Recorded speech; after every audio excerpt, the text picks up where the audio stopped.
Hello दोस्तों, तो आज आपका फिर से स्वागत है हमारे साथ prep Bloom study with purpose पे। तो आज हम लोग चैप्टर 1 सौर मंडल में पृथ्वी का आज प्रश्न उत्तर करने वाले हैं। चैप्टर का भी प्रश्न उत्तर करेंगे और जो मैंने अलग से प्रश्न उत्तर बनाए हैं आप लोगों के लिए वो भी आज हम लोग करने वाले हैं। तो आप लोग अच्छे से नोट्स बना लीजिएगा इसका। तो शुरू करते हैं अब।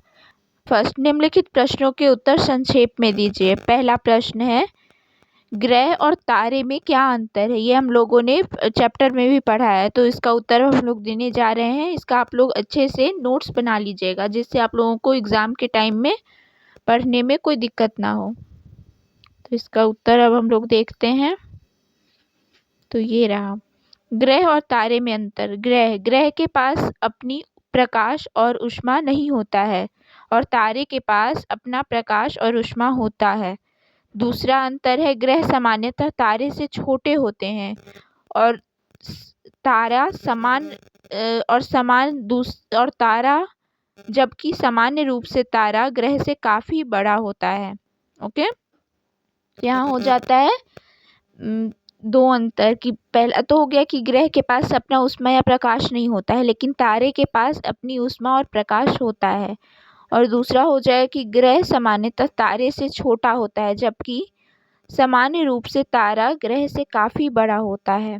ओके, अब हम लोग दूसरे क्वेश्चन पे आते हैं। दूसरा क्वेश्चन है, सौर मंडल से आप क्या समझते हैं? तो इसका उत्तर होगा, सूर्य, 8 ग्रह, उपग्रह तथा कुछ अन्य खगोल पिंड से मिलकर सौर मंडल का निर्माण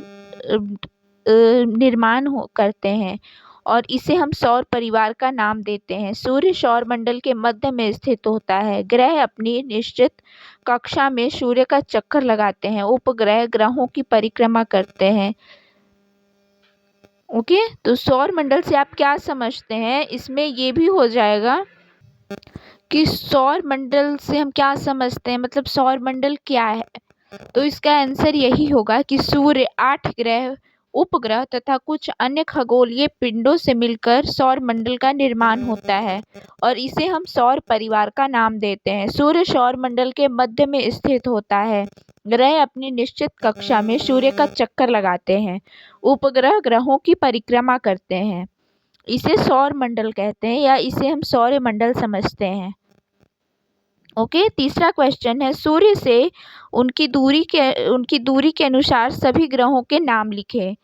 तो इसका उत्तर हो जाएगा, हमारे सौर मंडल में 8 ग्रह हैं। सूर्य से दूरी के अनुसार वे इस प्रकार से हैं। पहला बुध, दूसरा शुक्र, तीसरा पृथ्वी, चौथा मंगल, पांचवा बृहस्पति, छठा शनि, सातवां यूरेनस और आठवां नेपच्यून है।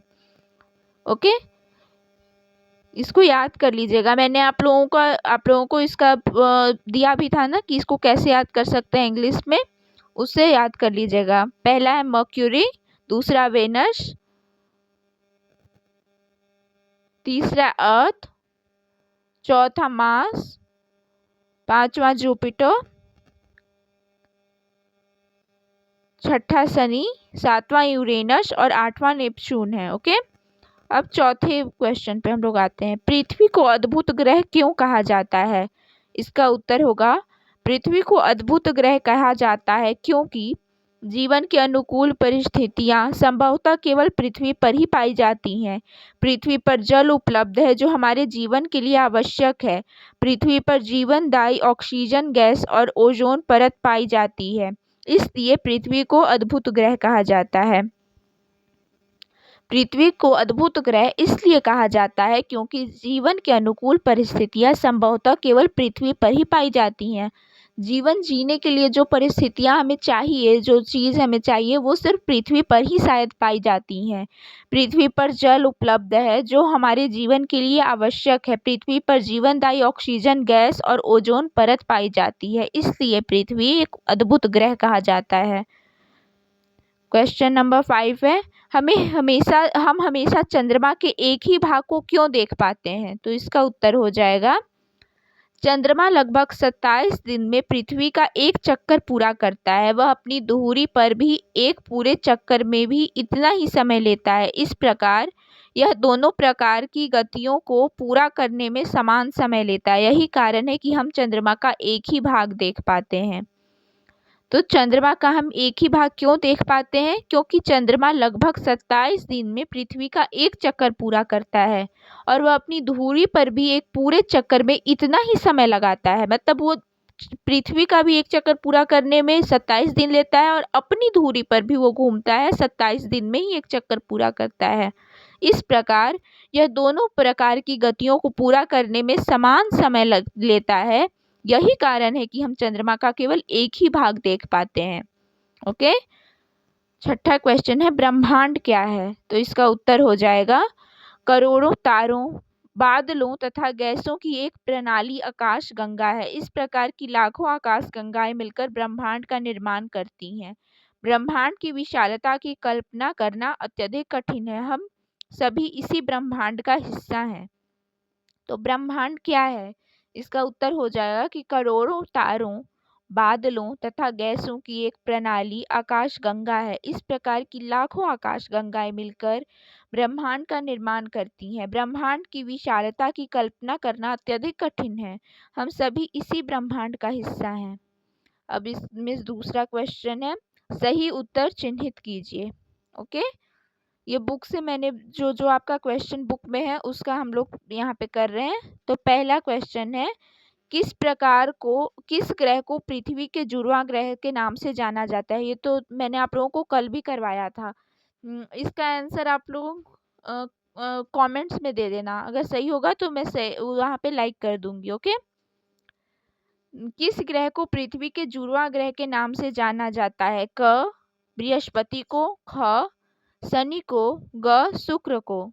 आप लोग कमेंट में बता देना। ओके, जैसे ख ग, पहला का ग होगा, पहला का ख होगा, ऐसे करके आप लोग कर सकते हो कमेंट में आंसर। ओके, दूसरा क्वेश्चन है, सूर्य से तीसरा सबसे नजदीक ग्रह कौन सा है? क शुक्र है, ख पृथ्वी है या ग बुध है? ओके, कमेंट में देना आंसर, भूलना मत। तीसरा क्वेश्चन है, सभी ग्रह सूर्य के चारों ओर किस प्रकार के पथ पर चक्कर लगाते हैं? पहला क वृत्तीय पथ पर, ख आयताकार पथ पर, ग दीर्घवृत्ताकार पथ पर। चौथा क्वेश्चन है, ध्रुव तारे से किस दिशा का ज्ञान होता है? क दक्षिण का, ख उत्तर का या ग पूर्व का? पांचवा क्वेश्चन है, क्षुद्र ग्रह किन कक्षाओं के बीच पाए जाते हैं? क शनि एवं बृहस्पति के बीच, ख मंगल एवं बृहस्पति के बीच या ग पृथ्वी एवं मंगल उत्तर?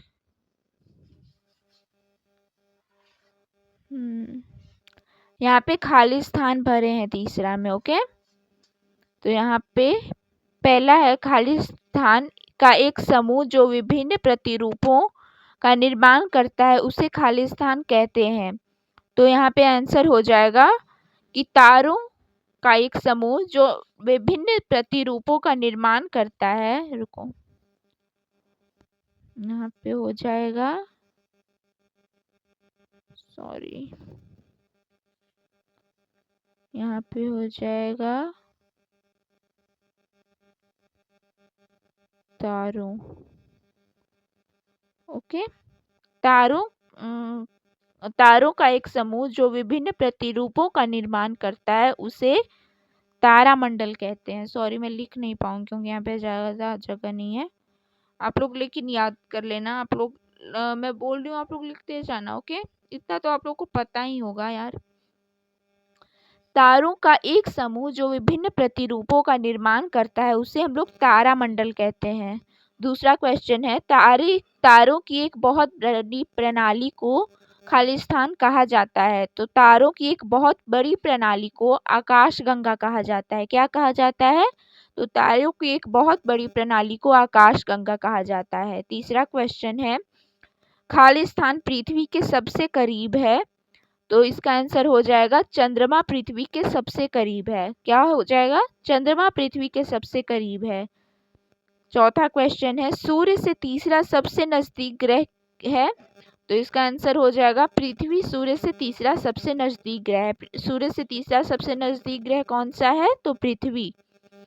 ग्रह के पास अपनी खाली स्थान तथा खाली स्थान नहीं होती, तो ग्रहों के पास अपनी ऊष्मा तथा प्रकाश नहीं होती है। ये हमने अभी तुरंत आप लोगों को बताया था। अब आगे हम लोग चलेंगे। तो दोस्तों यहाँ पे आज हमारा चैप्टर का क्वेश्चन आंसर खत्म हुआ। और मैंने इस चैप्टर का ज़्यादा अपनी तरफ से भी क्वेश्चन आंसर नहीं बनाया, क्योंकि चैप्टर में ही बहुत सारे क्वेश्चन आंसर्स थे। और जो मैंने आप लोगों को मल्टीपल चॉइस क्वेश्चंस जो करवाया ऑब्जेक्टिव के एमसीक्यू, उसमें भी आप लोगों को बहुत सारे क्वेश्चन के आंसर उसी में मिल जाएंगे। इस चलते मैंने नहीं करवाया। अगर आगे मतलब मैं देखती हूँ कि ज़रूरत पड़ेगा तो मैं उसका क्वेश्चन आंसर करवा दूंगी आप लोगों का अंतिम में। ओके, तब तक के लिए बाय बाय, और अपना सब ख्याल रखिएगा। ओके, और अब हम लोग दूसरा चैप्टर शुरू करेंगे। ठीक है, बाय बाय।